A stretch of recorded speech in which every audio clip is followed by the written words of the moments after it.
Agradeço a família Loyola, né, em especial na pessoa de você, Mônica, Alessandra, Theo, né, o Júlio também, que me convidaram para fazer parte hoje dessa reflexão. O nosso tema, né, conforme nós conversamos e procuramos ver um título que pudesse, de certa maneira, trazer presente o conteúdo que nós queríamos, e eu acho que foi um título assim muito feliz, né? Reconstruir com sentido. Porque essa ideia de reconstruir, às vezes pode ser algo como voltar a ser, né, o que era, então vou reconstruir, né, aquilo que era anteriormente. Ou então pode ser também reconstruir com uma nova construção, né? E aí eu acho que é importante ir por essa linha, né? Reconstruir com uma nova construção, mas com sentido, né? Ter sentido nessa nova construção que queremos. Mas, enfim, reconstruir o quê? Né? Então, reconstruir, evidente, uma vida, né? Reconstruir uma vida com sentido, né? Saindo de uma pré-pandemia, reconstruindo em plena pandemia, mas também com vistas a uma pós-pandemia. Então, como uma certa luz, na verdade, para ajudar nessa nossa reflexão de reconstruir a vida com sentido, então nós trouxemos aqui as parábolas, né? As parábolas de Jesus, uma vez que, na verdade, são, de fato, palavras de vida, já que nós queremos reconstruir essa vida com sentido, né?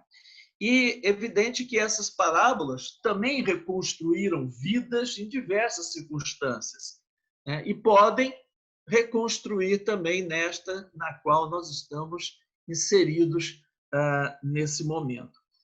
Então, assim, o objetivo, na verdade, do nosso encontro, né, vai ser exatamente esse: refletir algumas parábolas de Jesus, né, no contexto de hoje. Então, é como se colocássemos a pergunta, né, o que as parábolas de Jesus nos dizem hoje? O que elas nos trazem, né? Nos iluminam em quê? Nessa tentativa de reconstruir algo novo, né? Com sentido, né? Reconstruindo, portanto, com sentido. Então, é nessa perspectiva que a gente vai fazer a nossa reflexão agora, hoje, né? Nessa manhã, e com muita alegria, portanto, eu aceitei para trabalhar esse tema, né? Esse tema bíblico que eu gosto muito.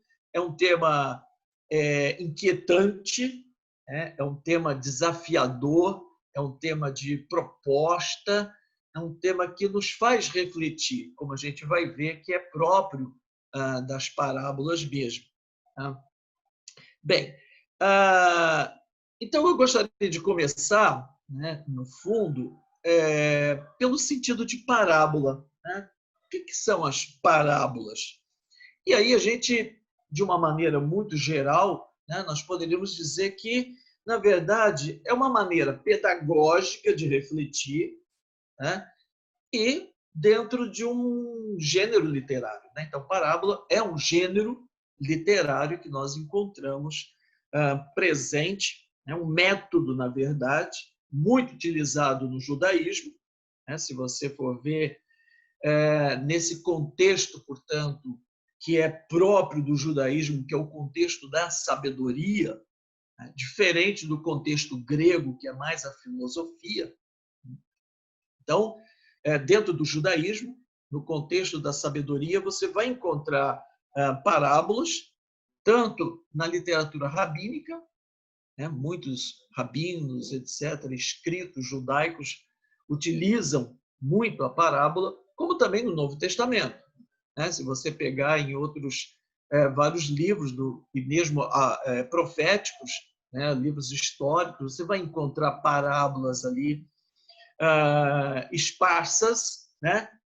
pelo Antigo Testamento. E, claro, abundantemente, vamos encontrar, né, as parábolas no Novo Testamento. E conforme os evangelhos sinóticos, né, colocam para nós, o evangelho de Marcos, Mateus e Lucas, né, Jesus, então, muitas vezes ensinava em parábolas.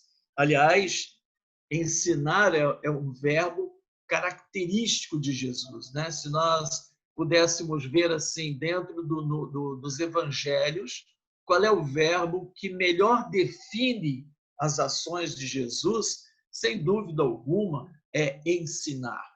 Jesus ensinava em diversos momentos, em diversas circunstâncias. Por isso, várias vezes é chamado de rabi, várias vezes é chamado de mestre. Encontramos até, por causa dos seus ensinamentos, dizendo que ensinava com autoridade, né? E as pessoas ficavam admiradas com o seu ensinamento. Então, Jesus tem essa característica nos evangelhos de ser aquele que ensina, né? Ensina, portanto. Bom, então é bom, na verdade, compreender não só o que é, mas também como funciona, né? Entre aspas, como funciona a parábola. Como é que as parábolas funcionam? Então, muitas vezes, né, a gente coloca como sendo parábola algumas comparações ou algumas metáforas, né? Então, por exemplo, se a gente toma João, né, no Evangelho de João, lá no capítulo 15, nós vamos encontrar lá um texto que às vezes se confundem um pouco com parábolas, né? Então, um texto bastante conhecido, eu vou ler para vocês logo vão identificar qual é. Mas vejam que não é bem uma parábola, embora muitas vezes o chamem de parábola, né? Mas é uma comparação, uma simples comparação que Jesus faz, né? Eu sou a videira verdadeira, meu pai é o agricultor. Ele corta todo ramo que em mim não dá fruto e poda todo aquele que dá fruto para que produza mais. Vós já estáis limpos por causa da palavra que vos tenho anunciado. Permanecei em mim e eu permanecerei em vós. O ramo não pode dar fruta por si mesmo, se não permanecer na videira. Assim também vós, se não permanecerdes em mim, eu sou a videira, vós sois o ramo. Quem permanece em mim e eu nele, dá muito fruto, porque em mim nada podeis fazer. Se alguém não permanecer em mim, será lançado fora como ramo que secará, jogará para lá. Então, né, muitos dizem a parábola da videira, né? Quer dizer, não é bem parábola da videira, é uma comparação, uma verdadeira comparação. Está comparando, né? Cada um tem a sua relação. É o pai, o agricultor, o tronco, os ramos, os frutos, né? Às vezes, até o próprio evangelho, ele denomina como sendo parábola determinadas comparações. Por exemplo, é muito interessante, lá no evangelho de Mateus, se vocês pegarem o evangelho de Mateus no capítulo 13, vocês vão ver que nós temos uma série de parábolas, né?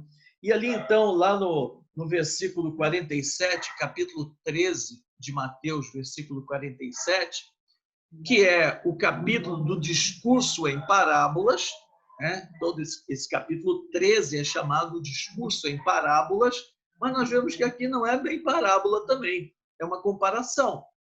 Então, veja ali, ele diz, o reino dos céus é também semelhante a uma rede de arrastão que é lançada no mar e recolhe peixe de toda espécie. Quando fica cheia, os pescadores arrastam-nos para a praia. Sentam-se e recolhem os peixes bons dos cestos e jogam fora os que não prestam. Assim será no fim do mundo.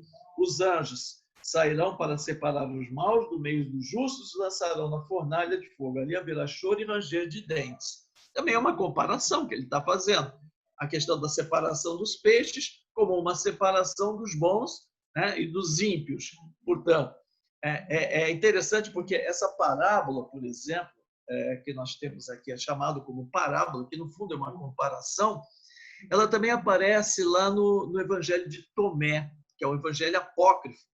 E ali no Evangelho de Tomé, ela é um pouco diferente, que ele diz que o pescador ele pesca um grande peixe, e aí ele fica com esse peixe e ele separa no sentido, ele se desfaz dos outros peixes. Ele dá uma conotação bem diferente. Aí já sendo bem mais o sentido de parábola em si, diferente de uma simples comparação. Então, na verdade, o que a gente pode dizer que é característico, de parábola? Então, no fundo, a parábola ela vai sempre trazer para nós uma história, uma história inventada, portanto, uma história, e a partir dela é que se faz uma reflexão, e a reflexão pode ser sobre qualquer tema. Sobre qualquer tema, ela pode aparecer. Então, ela procura, no fundo, quando ela quer fazer a reflexão, ela quer fazer o ouvinte refletir. O ouvinte refletir. E é bem diferente, portanto, as parábolas do que um ensinamento doutrinário, é bem diferente do que um ensinamento dogmático. Isso por quê? Porque a ideia da parábola é partir de um certo conceito conhecido, um assunto, um tema conhecido, e aí abrir uma reflexão sobre esse tema, sobre esse conceito. Já as definições dogmáticas, doutrinárias, elas querem definir, na verdade, querem fechar o sentido. Quer dizer, fora desse sentido, não dá para você pensar diferente. É uma definição. Elas trabalham no sentido de uma definição. A parábola não. A parábola trabalha no sentido de reflexão. Uma reflexão, portanto. Então, ela não se fecha. A parábola não se fecha numa definição. Então, nunca é o reino de Deus e define o que é. Não é o objetivo definir, porque as pessoas sabem o que é reino de Deus. Ele quer abrir a possibilidade de refletir sobre o reino de Deus. Isso faz, então, com que as parábolas elas possam ser refletidas em momentos e também contextos diferentes. Por isso, a gente pode dizer que as parábolas de Jesus é o que pode nos dizer hoje. Então, Jesus disse as parábolas lá na sua época, para o contexto da sua época, para os ouvintes da sua época. Então, por isso, podemos hoje também buscar nessas parábolas que foram trabalhadas lá atrás, podemos buscar sentido para nós hoje. É um sentido para nós hoje. Porque elas não querem definir, mas elas querem nos ajudar a refletir. Refletir. Então, essas histórias, na verdade, que são contadas nas parábolas, no fundo, então elas trabalham com temas dos mais diversos possíveis. Então, por exemplo, só lembrando, a parábola dos trabalhadores da vinha, a parábola dos trabalhadores da vinha, aquela que o dono da vinha ia até a praça, recolhia pessoas e foi em diversos momentos, e depois pagou a todos eles, dando primeiro aos últimos, que chegaram, e é uma parábola que quer trabalhar sobre o conceito, o sentido de justiça. Então, todas as pessoas sabem o que é justiça, não é algo novo a ser definido, mas ele quer refletir sobre a justiça, e uma justiça presente no reino de Deus, portanto, que não é a mesma ideia de uma justiça que nós temos. É uma justiça, um conceito, uma ideia diferente, portanto. Ou então a parábola dos convidados, que fez o convite para o banquete, ninguém apareceu e saiu por lá convidando todos que estavam pelas praças e que querem chamar atenção sobre a questão dos pobres, a importância, portanto, o tema. Ou a parábola dos talentos e a parábola dos 2 filhos, que aparece em Lucas, por exemplo, conhecida também como o filho pródigo. Então, fala sobre a disposição do cristão. Então, veja, são temas dos mais diversos. Então, o tema de justiça, o tema dos pobres, disposição do cristão, ou ainda até a parábola das 10 virgens, fala sobre a questão da vigilância, estar vigilante, estar atento ao momento. E, claro, temos aquelas parábolas que são mais, diríamos assim, específicas, né, que nós denominamos como as parábolas do reino. Então, todas essas parábolas, na verdade, elas são contadas por um determinado público ouvinte. E aqui, na verdade, está o primeiro ponto importante para a gente compreender a parábola, né, nessa questão. Então, a pergunta, né, a primeira pergunta que nós fazemos ao fazer uma reflexão sobre a parábola é exatamente essa: quem é o público ouvinte? Quem é que está ouvindo essa parábola que Jesus está contando? Qual é a sua realidade? Qual é o seu contexto vital? Isso é de enorme importância, né? De enorme importância. Então, temos que sempre nos colocar lá no primeiro século, no contexto da Palestina, né? O contexto de Jesus, para tentar identificar como que aquele ouvinte estava recebendo aquela história que Jesus estava colocando para reflexão. Então, as parábolas de Jesus, né, vão trazer histórias diversas. Né? Você vai ver, vimos aí vários temas, são histórias diversas, justamente por causa dessa diversidade de público. Então, lá tem homens, temos mulheres, pessoas do campo, pessoas da cidade, pessoa com afazeres diferentes, a dona de casa, pescador, e assim são inúmeras, né? São inúmeras as possibilidades, né, que temos de encontrar parábolas, trazendo para nós, às vezes, um tema, pode ser, às vezes, até o mesmo tema, mas as histórias são diferentes por causa do contexto diferente no qual estão inseridos justamente esses ouvintes. Então, é importante sempre nos perguntarmos quando ouvimos uma parábola. Né? E a pergunta é essa: como viviam estes ouvintes? Quais seriam as suas preocupações, as suas angústias, né? Nesse período, nessa época, portanto, de Jesus? Então, esse primeiro ponto é fundamental para entender, portanto, a parábola. Depois, a história, ela é sempre, devemos ter presente isso, que essa história contada na parábola, ela é muito bem compreendida pelo ouvinte. Né? Isso de tal forma que ele até possa trazer um juízo de valor sobre essa história que está sendo contada. Então, na medida em que ele vai se conformando com ela, ou às vezes até se confrontando, né, com a parábola. Né? Ele se vendo nessa história, ou às vezes ele percebe que, opa, né, não é bem assim. Né? Então, aqui está o outro ponto importante para entender a parábola. Né? Onde é que está esse ponto discordante da sua vida? Né? Nessa história que está sendo contada, aonde eu não me identifico? Né? Qual é esse ponto exatamente? Né? Em outras palavras, é como se o ouvinte estivesse diante da história, né, e dissesse: opa, espera lá, um momento, não é bem assim. Né? Não é bem assim que acontece.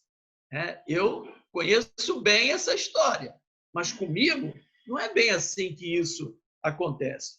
E aí, nesse ponto, é que vem a resposta de Jesus: quem tem ouvidos para ouvir, que ouça. Então, aí é que está exatamente o grande ponto, né, de mudança da parábola, porque ele vem ouvindo a história e nessa história ele se encontra, né, ele se vê nessa história. Mas, de repente, opa, não é assim que acontece. E é exatamente ali que está o ponto aonde Jesus quer chamar a nossa atenção. Né? Bem, então a parábola ela faz a pessoa, na verdade, perceber que algo em sua vida pode ser transformado, né? E, na verdade, para melhor. Mas para que isso aconteça, né, é preciso que se tenha um outro olhar. E aqui eu acho que vale a pena tomar um versículo que é importantíssimo nesse contexto. E é esse versículo que está lá no Evangelho de Marcos, no seu primeiro capítulo, né? O versículo 15. Eu costumo dizer que esse versículo, né, Marcos, capítulo 1, versículo 15, ele é a síntese, o resumo de todo o Evangelho de Marcos. Compreendido isso que ele fala ali, todo o decorrer do Evangelho é um exemplo, uma exemplificação, são exemplos, que vão ser contados sobre isso que ele disse ali no versículo 15. E esse versículo 15, então, vale para nós também, para podermos entender melhor a parábola. Então, diz lá esse versículo 15 do Evangelho de Marcos, que é então o nosso ponto de partida, por assim dizer. Completou-se o tempo. Completou-se o tempo. Que tempo é esse? Evidente que ele está se referindo ao tempo da espera, da promessa dos profetas. Então, os profetas que anunciaram o Messias, então ele diz, olha, completou-se o tempo. Aquilo que esperávamos não precisa mais esperar, porque ele já está se realizando, portanto. E aí depois ele continua, então, completou-se o tempo, o reino de Deus já está presente. O reino de Deus já está presente.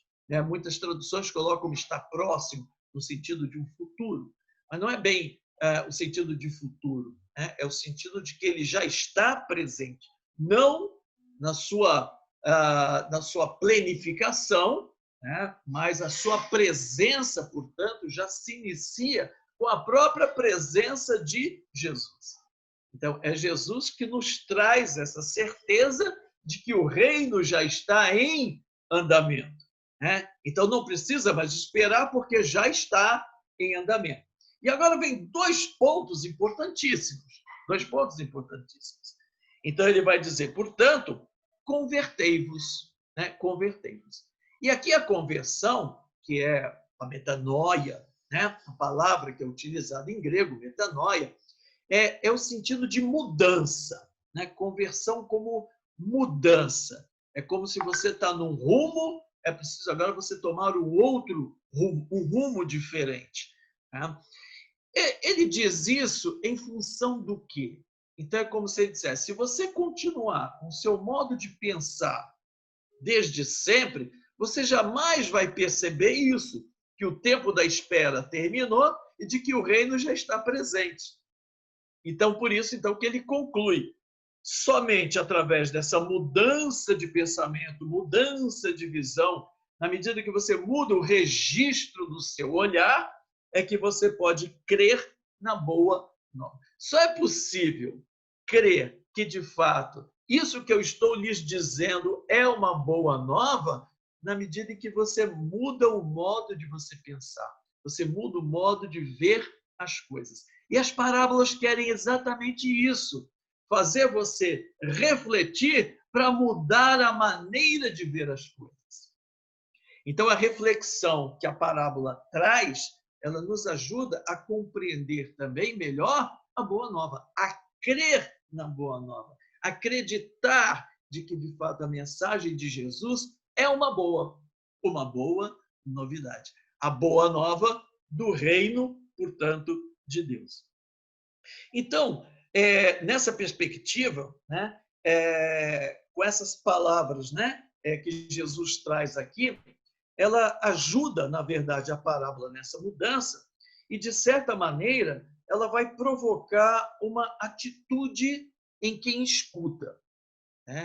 Então, quando ele reflete e se encontra nessa história, se encontra nessa reflexão, ele começa a ter uma vida que é uma busca por isso. É uma busca por isso. Ele se coloca, então, naquilo que os evangelhos falam, Atos dos Apóstolos falam, ele se coloca, portanto, na caminhada, na caminhada da Boa Nova. Ou, às vezes, é o contrário. Ao invés de ser busca, ele se põe numa fuga. Às vezes, o medo, as situações vividas, etc., impedem, criam um bloqueio para que ele continue nessa caminhada. Então, a parábola ela é muito determinante nesse sentido, do segmento ou não. Quem assume ou não. Então, lá em em Mateus 13 e Marcos 4, portanto, nós vamos encontrar lá várias parábolas do reino, que vão procurando, então, transformar, reconstruir a vida, né? Reconstruir a vida dos ouvintes através de várias questões, né? Que são colocadas como questões sobre direito, questões sobre atitude, questões sobre justiça, né? Que implicam, evidentemente, na questão do reino. Estão ligadas, né? Muito ligadas à questão, portanto, presente do reino. Então, eu escolhi aqui para a nossa reflexão uma parábola que é muito conhecida nossa, né? Que aí já nos ajuda bastante nesse sentido, que é a famosa parábola do semeador, né? Então, eu gostaria de pegar lá a parábola do semeador, que nós encontramos lá no capítulo 4 do Evangelho de Marcos, mas também está no capítulo 13 de Mateus. Se você quiser ler em Mateus, pode também, não tem problema nenhum, né? E a parábola, então, veja, ela começa da seguinte forma: diz assim: de novo, Jesus pôs-se a caminhar, a ensinar à beira-mar. Então, aqui você já começa a pensar em pescadores. É isso, você começa a pensar em pescadores. Beira-mar, portanto, já tentando identificar aquele primeiro ponto. Quem são os ouvintes? Quem são os ouvintes? Então, ele diz que estava ali. Ajuntou-se em volta dele tão grande multidão que ele teve que entrar num barco para sentar-se, retirado da margem, enquanto toda a multidão ficou em terra voltada para o mar.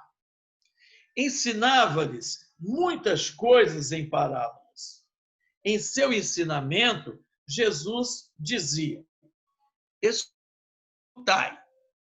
O semeador saiu a semear. Ao semear uma parte, caiu à beira do caminho, vieram os pássaros e comeram. Outra parte caiu em terreno pedregoso, onde não havia muita terra, e logo germinou, porque a terra não era profunda.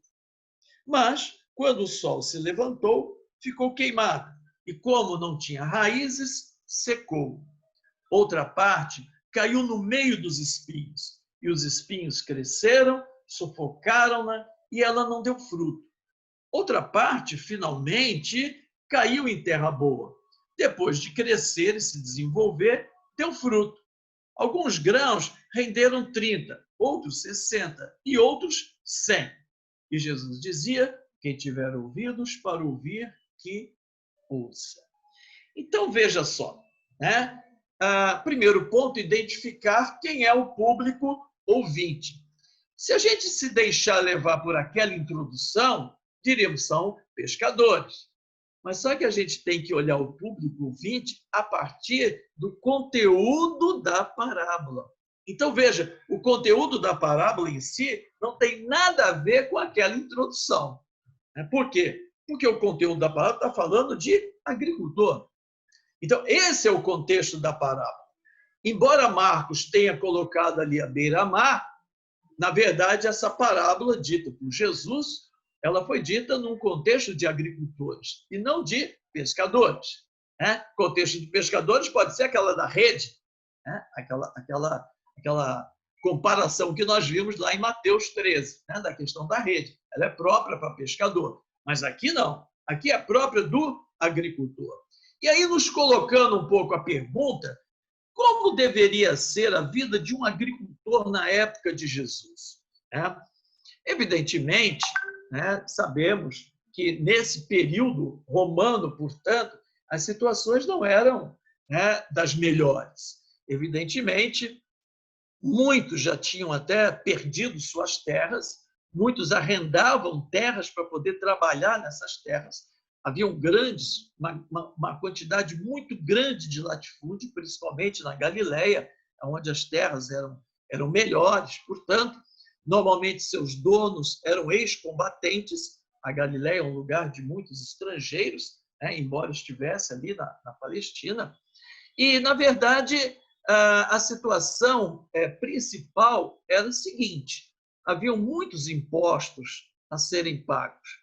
Não só os romanos, mas também internamente. Além disso, se contraía uma grande dívida, primeiro para pagar o terreno no qual você ia trabalhar, você ia arrendar esse terreno, depois as sementes, e aí então é que você ia fazer o trabalho. E com o que você produzisse, você ia pagar isso tudo né? E pagar os impostos, os dízimos, etc. Então, é evidente, a situação do agricultor não era das melhores. Não era das melhores. Era uma vida muito difícil, muito sacrificada. E muitos acabavam até escravizados por causa das dívidas que contraíam nessas situações. Né? E a parábola, então, vai descrevendo como é que o agricultor faz para plantar.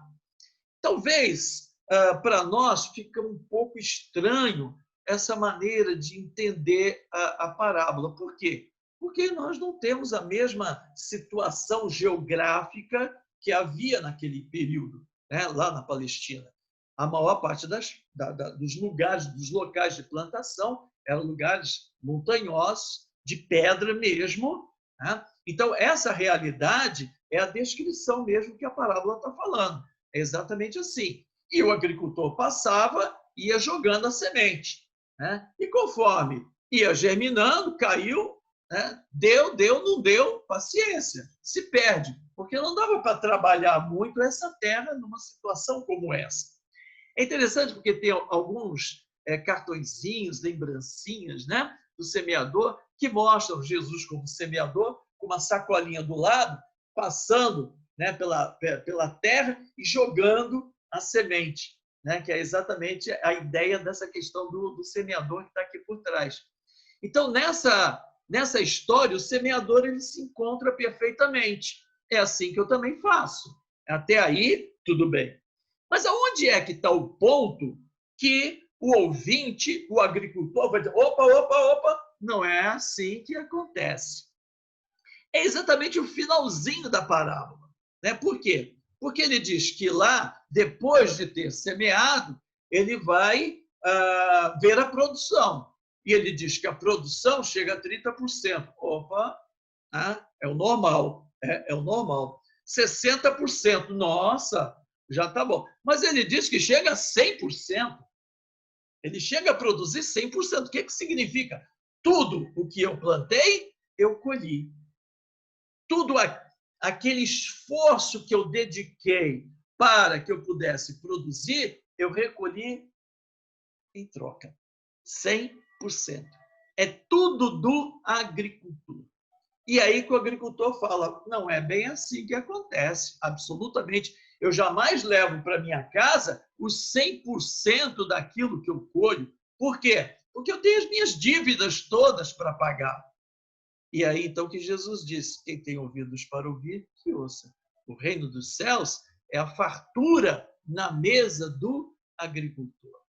Aquele que trabalhou, aquele que suou, aquele que plantou, tem o direito, portanto, de colher os frutos dos seus trabalhos. Se a tua situação é tal que não lhe permite isso, tem alguma coisa errada. No reino dos céus, não. No reino dos céus, é fartura na vida do trabalhador, na mesa do trabalhador. Então, essa parábola, né, com certeza, ela é desconcertante. Né? Ela é desconcertante nesse sentido, porque o agricultor vai, evidentemente, questionar a realidade que ele está vivendo. Né? E aí é que vem os dois momentos. Ou ele busca um caminho para superar e procurar obter os seus direitos, ou então ele percebe: não, nem adianta dar murro em ponta de faca, eu vou embora, tchau. Né? A parábola foi muito boa, conhecer, te ouvir, mas eu não vou dar continuidade a isso. Então, ela é determinante nesse sentido, porque, na verdade, você fez um questionamento. Por isso que, às vezes, ele diz: aqueles que ouvem não escutam, né? Aqueles que veem não enxergam. Né? Quer dizer, então, não é que não veem e não enxergam, não querem ver e não querem enxergar, porque já descobriram na reflexão que isso vai demandar uma certa atitude, uma tomada de posição, que às vezes vai ser muito incômoda para o ouvinte. Mas Jesus diz: esse é o caminho do projeto de Deus, do projeto, portanto, né, do Pai. Então, poderíamos pensar assim, nessa percepção, né, que a parábola, portanto, nos coloca, né, podemos dizer: sim, mas e a palavra? Onde está a palavra? Porque logo depois diz que vai explicar E essa semente vai virar palavra. Então, aqui, essa explicação já é a comunidade, a igreja, refletindo essa parábola dentro dos seus problemas. E quais são os problemas das comunidades? Não era mais agricultor. O problema da comunidade não é plantar, mas o problema da comunidade é com a palavra, com a comunicação. Então, essa explicação que depois se faz logo em seguida sobre a questão da palavra, a palavra que caiu na pedra, que o sol veio no espinho, etc. e tal, é a preocupação que a comunidade vai ter em atualizar essa parábola para a sua necessidade de comunicação, da palavra, etc. e tal. Mas Jesus está falando no sentido de semente, semente mesmo. Ele está falando para o agricultor. Ele não está falando para as pessoas das pastorais de comunidades, etc. Ele está falando para o agricultor. A mensagem do reino está indo. E é essa mensagem que ele está procurando dar a eles, portanto. Então, hoje, se fôssemos tomar para nós a parábola, como é que poderíamos atualizar? Poderíamos fazer pela palavra? Sim. O nosso contexto eclesial, pastoral, de comunidades, poderia ser o mesmo como aquela que fizeram lá na comunidade primitiva, de Marcos, Mateus, etc. Mas a nossa questão hoje, na verdade, é como podemos entender como luz na reconstrução de sentido da nossa vida. Então, evidente que poderíamos fazer uma ligação direta, uma ligação direta com a questão de direitos.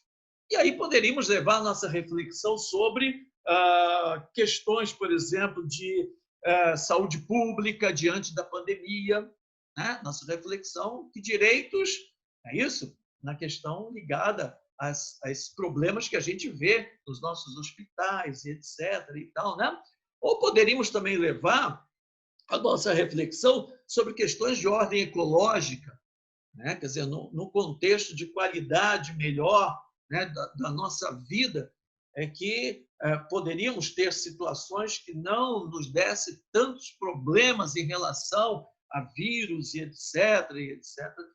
Aí talvez fizéssemos uma ligação muito direta, como fez lá a questão dos 100%. Só que eu gostaria de pensar aqui com a gente, na nossa reflexão, sobre essa questão dos 100%. Porque, na verdade, 100% é também, de certa forma, uma gratuidade. A graça de Deus possibilitando você plantar e colher tudo 100%. Então, nesse sentido, quais são os 100% para nós hoje, nessa situação de pandemia, em termos de oportunidade, que, na verdade, nós não estamos aproveitando? O que será que temos nessa colheita que pode ser 100% e que não estamos percebendo, não estamos vendo, só estamos vendo 10%, 5%? Então, o que temos de direito, na verdade, o que temos de direito e que muitas vezes estamos banalizando e muitas vezes estão nos tirando. O que é o nosso 100%? Que deveríamos estar dando muito mais atenção, mas às vezes banalizam, tiram de nós esse 100%. Então, me parece, nessa reflexão, que o valor da vida deve ser algo a ser reconstruído com sentido. Não é qualquer vida a ser reconstruída, mas é uma vida com valor. Nos ajudar, por exemplo, a perceber nesse 100% que vamos colher, que a vida, esse dom que Deus nos dá, ela tem que ser reconstruída com um outro sentido de valor que nós temos dado até agora. A gente tem valorizado muito, e é colocado para nós nos meios de comunicação e etc., o valor dos bens, o valor do consumo, mas só que a vida, na verdade, ela foi sendo deixada de lado. E, às vezes, estamos até banalizando a vida. Falar de 160 mil mortos virou número. Daqui a pouco podemos estar chegando a 200 mil. Chegamos a 200 mil. Sim, 200 mil, 170, 150, uma pessoa. É desvalorizar o sentido da vida, é banalizar a vida. Então, eu acho que os 100% que podemos colher dessa pandemia, né, apesar das mortes que nós encontramos nas nossas famílias, temos lidado com esse problema sério, né? Temos lidado com os nossos amigos de igreja, amigos de sociedade, amigos de trabalho. Quem ainda não conhece alguém próximo que não tenha morrido? Eu duvido que tenha alguém aqui de nós, aqui no nosso grupo, né? Estamos aqui com 80 pessoas, duvido que alguém não conheça alguém próximo que não tenha sido ceifado na sua vida por causa da pandemia. Não podemos banalizar. Então, na nossa reconstrução, temos que reconstruir a vida com sentido. Essa vida que tem valor de fato. Então, a pandemia, ela pode ser, sim, uma oportunidade de revalorização da vida, né? Ainda que a gente tenha tido tantas e tantas perdas, né? Tantas e tantas perdas, né? Então, essa parábola nos ajuda um pouco a repensar nesse sentido, né? Eu também pensei aqui, eu não vou me estender muito, né, por causa do nosso tempo, mas eu pensei aqui também, por exemplo, na parábola do joio e do trigo, né, que é uma parábola que está lá em Mateus, né? Essa parábola do joio e do trigo, ela está lá em Mateus, né? E ela também é lida e ela é explicada dentro do problema vivido lá naquela época das comunidades, né? Por quê? Porque a parábola do joio e do trigo, ela, na verdade, ela diz assim: então Jesus deixou a multidão e foi para casa. Os discípulos se aproximaram dele e pediram: explica-nos a parábola do joio do campo. E ele, desculpe, a parábola mesmo, ela está aqui, anterior, no versículo 24. Mateus 13, 24. Jesus lhe propôs outra parábola. O reino dos céus é semelhante a um homem que semeou boa semente no seu campo. Mas enquanto todos dormiam, veio seu inimigo e semeou uma erva daninha, chamada joio, entre o trigo e foi embora. Quando o trigo germinou, fez a espiga, apareceu também o joio. Então os escravos do proprietário foram dizer: Senhor, não semeaste semente boa em teu campo? De onde vem, pois, o joio? E ele respondeu: foi o inimigo que fez isso. Os escravos perguntaram: querem que vamos arrancá-lo? Ele respondeu: não, para que não aconteça que ao arrancar o joio, também arranquem o trigo. Deixai que os dois cresçam juntos até a colheita. No tempo da colheita, tirei os que cortaram o trigo. Colhei primeiro o joio, atirai em feixes para queimar, depois recolhi o trigo para o meu celeiro. E aí, logicamente, tomamos essa parábola como uma explicação que está aqui mesmo, mais à frente, né, no versículo 36, Jesus vai explicar a parábola. Na verdade, é a mesma coisa, né? A preocupação daquela época era com o fim dos tempos, a volta de Jesus e etc., né? Então, essa parábola vai ser explicada nesse sentido. Aliás, é a mesma explicação da rede, né? É a mesma explicação da rede. Só que a parábola em si, ela é dita, na verdade, não com essa preocupação da volta de Jesus, mas é uma parábola que ela é dita com uma preocupação dentro do ambiente da vida da pessoa, né? Da vida da pessoa. E ela vai mostrando, portanto, para nós que a questão aqui, na parábola do joio e do trigo, é uma questão de saber conviver com o diferente. Saber conviver com o diferente. O joio e o trigo. Não arranca um nem o outro, deixa crescer todos os dois. A seu tempo isso haverá. Mas é importante o trigo saber conviver com o joio. E o joio também saber conviver com o trigo. Então, dentro da nossa vida, precisamos aprender a conviver, né, com o diferente. Então, eu acho que essa oportunidade, né, de conviver com o outro, mas, na verdade, o outro diferente, que não é o outro contra, uma coisa é você saber viver com o diferente. Ele pensa diferente de você. Outra coisa é você conviver com alguém que é do contra. é contrário, aí fica difícil ter algum diálogo ou uma forma de diálogo, né? Mas o diferente é possível e é preciso. Eu acho que nessa reconstrução, né, nesse momento de reconstrução com sentido, eu acho que é uma oportunidade da gente saber ouvir mais. Ouvir mais. É uma oportunidade da gente silenciar. Às vezes, silenciar para se ouvir.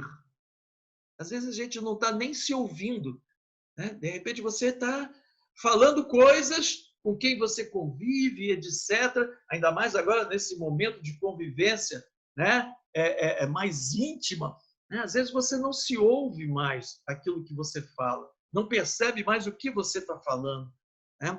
Então, nas redes sociais, então, é uma verdadeira loucura a necessidade de expor as ideias de qualquer forma. É como se a sociedade estivesse cobrando isso das pessoas.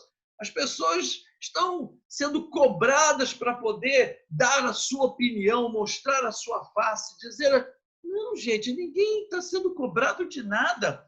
Eu devo colocar lá quando eu quero, da maneira necessária e oportuna, portanto. Então, eu acho que esse é o momento também, a parábola do joio e do trigo, nos ajuda também a perceber a importância disso. Assim como do semeador nos faz refletir sobre o valor da vida, eu acho que também o valor da convivência, de saber e aprender, né, a conviver com os outros. A gente não está mais acostumado a ouvir o outro, né? Nem a ler, às vezes, o que o outro posta. Às vezes é muito interessante, em alguns grupos, alguém posta alguma coisa e dali a pouco vem o outro e posta a mesma coisa. É sinal de que não leu o que o outro tinha postado anteriormente. Nos grupos de família, comunidades. Eu quero postar, eu quero postar, eu quero... Então, parece que é uma necessidade, parece que algo está lhe cobrando. Não, é um momento importante esse de você dar uma parada. Deixa o silêncio te fazer ver dentro de você mesmo aquilo que está se passando dentro da sua vida. Aprenda a perceber a importância e o valor do outro, mesmo que ele seja diferente de você. E eu acho que a joio e trigo nos ajuda nesse momento de pandemia também. Né? Antes de encerrar, né, eu queria só um pouco colocar aqui, ainda que rapidamente, uma experiência interessante que tivemos ali em outubro, com a Semana Teológica entre a PUC e o ITF, os franciscanos lá de Petrópolis. Eu dou aula lá no ITF, no Instituto Franciscano, lá em Teologia. E ali, então, foram 3 dias muito riquíssimos. O tema foi sobre a questão da pandemia, as implicações que tiveram dentro da nossa vida eclesial, etc. E tal. E, num dos dias, um colega nosso, o Frei Volney, ele fez uma apresentação a partir de um livro, né? O livro que vai ser lançado ainda nas vozes, ainda não foi lançado, que tem o título O Novo Normal, né? Bem a propósito da questão pandêmica. Né? Então, o Novo Normal. Até dia 13/11 vai ser até uma live que vão fazer como falando um pouco sobre o livro, etc. Até se vocês procurarem, acho que no site da Vozes, é possível que vocês encontrem aí essa live do dia 13. Né? Então, sobre o lançamento do livro Novo Normal. Mas o que eu queria chamar a atenção é que acho que são 3 ou 4 autores, né? Um deles é o Frei Volney, e ele faz uma reflexão ali sobre a questão do tempo na perspectiva do mito grego de tempo. E ali ele vai apresentando várias noções de tempo, mas eu queria me prender apenas em 2 noções de tempo. Né? Uma delas que é o tempo do Cronos, né? O nosso cronológico, né? E a outra é o tempo enquanto Kairos, o Kairos. Né? 2 maneiras que a gente conhece, já ouviu falar, né? Do tempo do Cronos, o tempo do Kairos. Então, na perspectiva do mito grego, né? Então ele vai colocando de que, na sua origem, na verdade, então, Cronos era filho, né? O deus Crono, que é onde vai dar o Cronos, o tempo. Então, o Cronos, o Crono, o deus Crono, que era filho de Urano, né? E também filho de Gaia, que era a Terra. E que Urano, preocupado de ser destronado, cada filho de Gaia que nascia, ele fazia voltar de novo para o útero da mãe, quer dizer, voltar para o seio da Terra. Não deixava nascer, não deixava nascer. Né? Até que ela, então, preocupada com isso, o último que tinha nascido era Crono, e aí ela arma uma situação de tal forma que Crono consegue sobreviver. Né? Crono consegue sobreviver. Bem, e aí, então, tem toda a questão, a história, né, que conta dentro do mito e tal. E quando Crono casa, né, e começa a ter filhos, ele começa também a ficar preocupado. Por quê? Ele se preocupa porque pode ser também destronado, igual o pai. E aí ele começa a engolir os filhos. Né? Então ele começa a engolir os filhos, faz os filhos serem engolidos. E aí, então, há uma armação, de novo, a mesma situação com o último filho de Cronos, é Zeus. Né? É Zeus. E aí a mulher finge que é um filho que ela acabou de ter, enrola ele no coeiro, só que era uma pedra. E Cronos engole, passa mal, e aí, então, Zeus consegue dominar Cronos e exila o pai. Né? O pai vai ser exilado nas terras lá dos heróis, etc., que são imortais. Então, essa história é muito interessante, né? Por quê? Porque toda a nossa vida, né?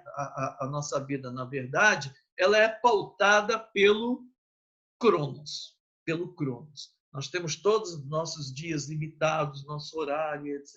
E, na verdade, o mito vem dizer que nós somos engolidos pelo Cronos. Nós somos engolidos pelo Cronos. Né? Então, até antes da pandemia, nós estávamos nessa dinâmica do Cronos, a dinâmica do Cronos, engolidos pelo tempo, com os nossos horários todos certinhos. Sai daqui, vou para ali, dali, vou... De repente, com a pandemia, nós fomos engolidos.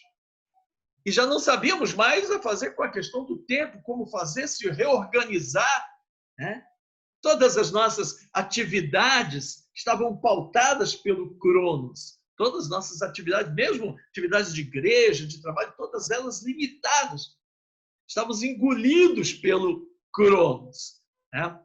Bem, e aí, então, tem uma outra ideia do Kairos, né? Que é um outro personagem, né? Bem uma divindade, assim, como personagem. Né? E é um personagem muito interessante, porque ele se apresenta, dentre outras coisas, com asa nos pés, para dizer que ele passa com uma grande mobilidade, tem uma faca pontiaguda na mão para mostrar às pessoas que ele é cortante, né? Ele é importante, portanto. Né? E um detalhe, né? Um detalhe. Ele, na sua cabeça atrás, ele é totalmente careca, mas na frente ele tem uma grande franja. Ele tem uma grande franja. E aí, numa conversa com um poeta, né?